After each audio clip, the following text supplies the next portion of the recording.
Rambler number 7 for Tuesday, April 10th, 1750. Let's see if I can find the title for this. Retirement natural to a great mind, its religious use.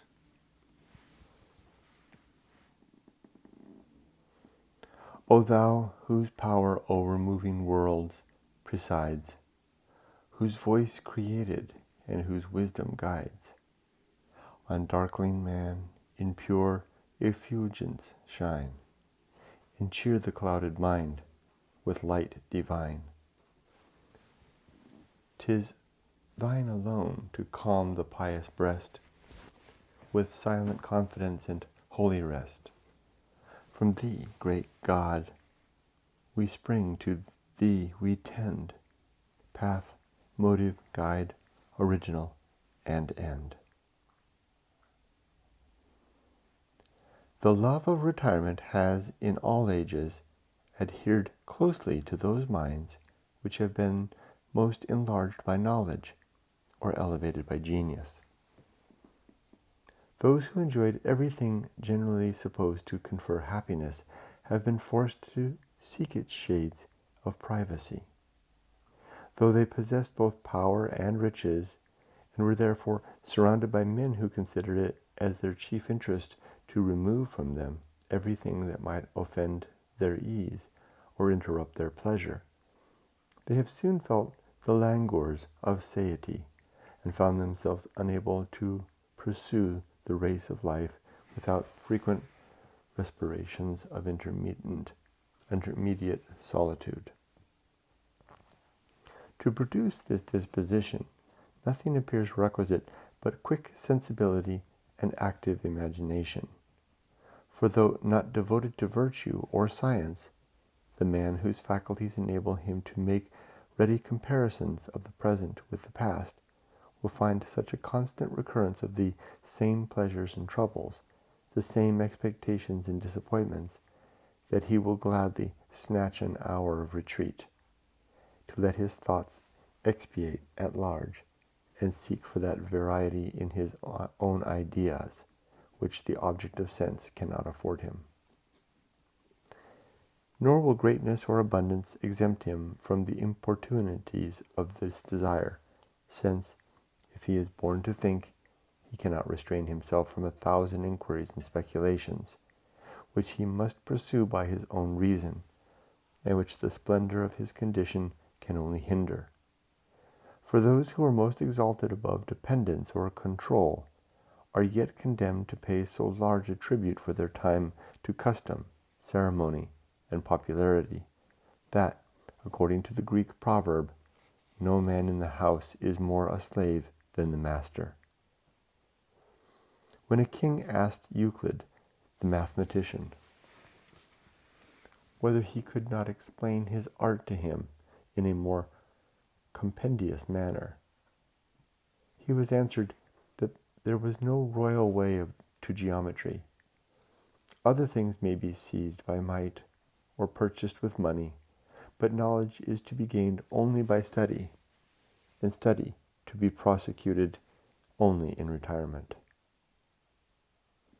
These are some of the motives which have had power to sequester kings and heroes from the crowds that soothed them with flatteries or inspirited them with acclamations.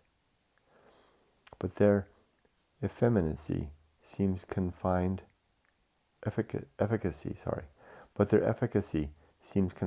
to the higher mind, and to operate little upon the common classes of mankind.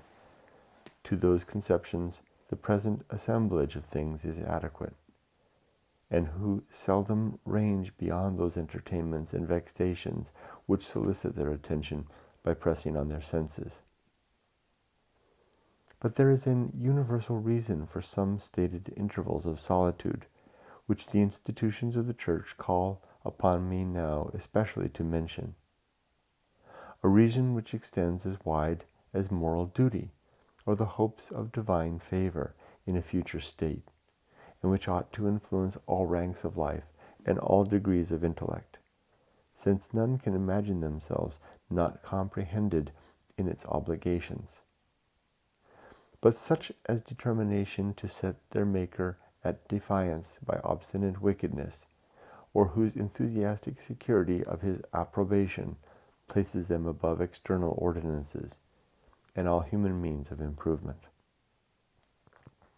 The great task of him who conducts his life by the precepts of religion is to make the future predominate over the present, to impress upon his mind so strong a sense of the importance of obedience to the divine will, of the value of the reward promised to virtue, and the terrors of the punishment denounced against crimes, as may overbear all the temptations which temporal hope or fear can bring in his way, and enable him to bid equal defiance to joy and sorrow, to turn away at one time from the allurements of ambition, and push forward at another against the threats of calamity.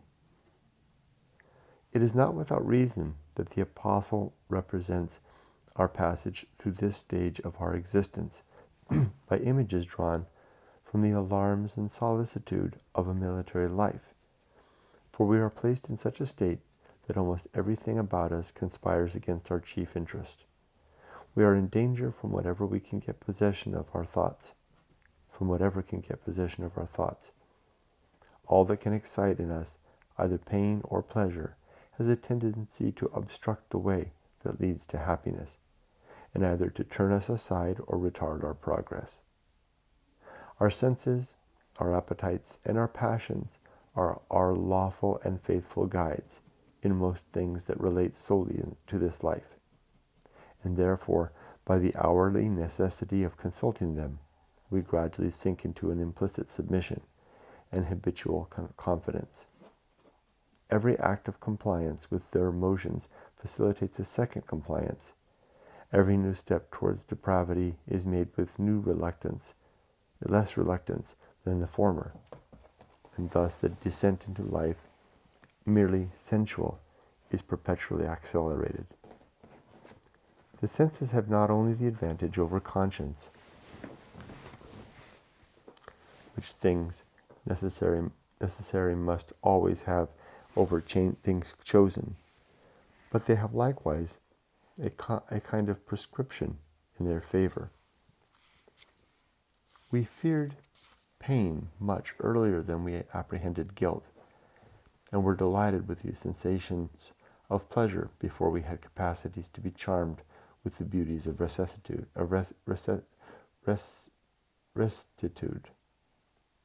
rectitude. To this power, thus early established and incessantly increasing, it must be remembered that almost every man has, in some part of his life, added new strength by a voluntary or negligent subjection of himself. For who is there that has not instigated his appetites by indulgence, or suffered them by an unresisting neutrality to enlarge their dominion and multiply their demands? From the necessity of dispossessing the sensitive faculties of the influence which they must naturally gain by this preoccupation of the soul, arises that conflict between opposite desires in the first endeavor after a religious life, which, however enthusiastically it may have been described, or however contemptuously ridiculed, will naturally be felt in some degree, though varied without end by different tempers of mind and innumerable circumstances of health or condition, greater or less fervor, more or fewer temptations to relapse. From the perpetual necessity of consulting the animal faculties in our provision for the present life arises the difficulty of withstanding their impulses, even in cases where they ought to be of no weight. For the motions of sense are instantaneous. Its objects strike unsought. We are accustomed to follow its directions, and therefore often submit to the sentence without examining the authority of the judge.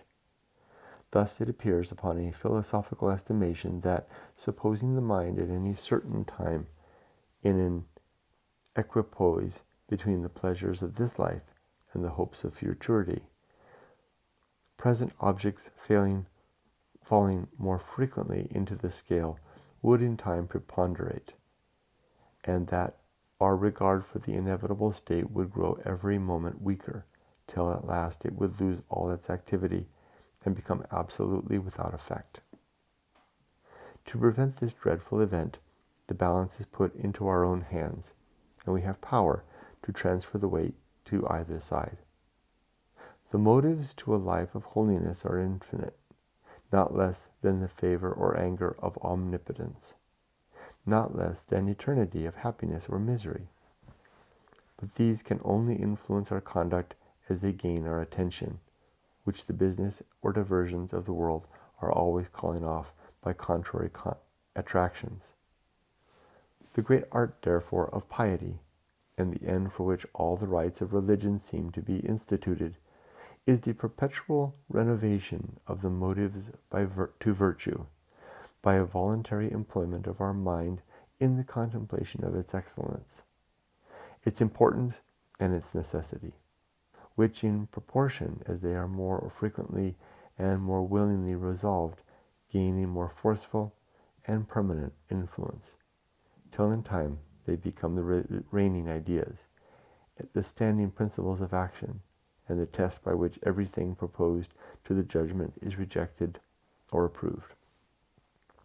To facilitate this change of our affections, it is necessary that we weaken the temptations